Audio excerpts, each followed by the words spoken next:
is Akshaya. I am studying 7th class. నేను చేయబోతున్న గేయం రుద్రమ్మ దేవి. రుద్రమ్మ దేవినను నేను ప్రజల దానమాన ప్రాణ ముఖ్యంగా ఆడవాళ్ళ కోసం ఎంతో కష్టమైన ఓడ్చుకుంటానని మీ పనులు చేస్తానని ప్రమాణం చేస్తున్నాను. హా హా హా అలా ప్రమాణం చేసిన నేను ఎంతో మంది ఆడవాళ్ళకు రుద్రదేవునిగా పరిచయం అయ్యాను. మా నాన్న గణపతి దేవునికి పుత్ర సంతానం లేదు, అందుకని నన్ను రుద్రదేవునిగా పరిచయం చేశాడు. పాలన కోసం పాటుపడ్డాను, ఎంతో కష్టపడ్డాను, మన రాజ్యాన్ని గెలిపించాను. అలా సుభిక్షంగా జరుగుతున్న పాలనలో నేను రుద్రదేవుని తెలిసింది.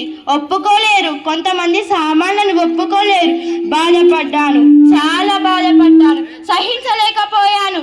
అయినా సరే నా బిడ్డలతో సహా అందరిని ఓడించాను. ఈ దేశానికి నా ప్రాణం అంకితం చేశాను. జై భరతమాత, జై జై భరతమాత.